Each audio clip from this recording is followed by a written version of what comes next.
BJP की Wathok oyam Marakta Party Asigi National Spokesperson Dr.Sambit Patra की Manipur Khongchat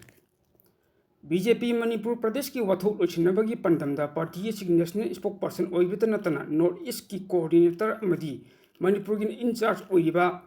Dr.Sambit Patra Numit Ini Khongchat Tangasi Impal da Yorokre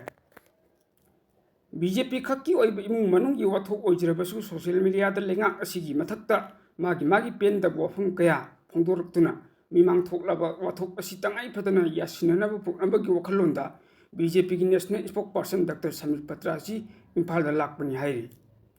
Thazabaya Pawamagi Matungina Luching Basin BJP ki MLA Sing Amadi Party Office Bearer Sing Oiba Mifam Ama Pangthoktuna BJP Manungi Oibu Wathok Sing Amadi Kumja 2024 da Pangthokadoriba Lok Sabha Mikhalgi Matangdasu Kupna Khana Nainagani Hairi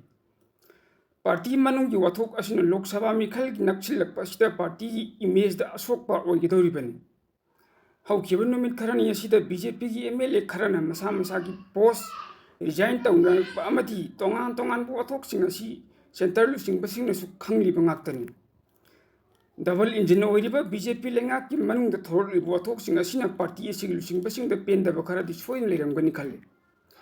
Masimak na maram oiraga Janata wafam singbu waroisin ama purnabagi wakalonda tangai patana party lusing basi impar lakpani BJP gi lusing ba asigi Khongchat asina party Wathok sing kharam makhai solution propang ngamgadra khali adubu kari karama phibam da lakatagi haibidudi ngaimina batari ningsing ba yai BJP gi MLA kharana masa da piba post sing resign tawnakrabasu party amadi lengak asida makhal amatagi akaiba piba ngamloi haina Manipur ki Chief Minister N. Birena Kayar kana Pongdok Palakraban. Aiba Amadi Miam the Podam Jariba, Saidur Maibam, Staff Reporter, Mami TV. News Newaking Channel Asigo. Like, subscribe Amadi, share to Viduna, Miam support to Hajari.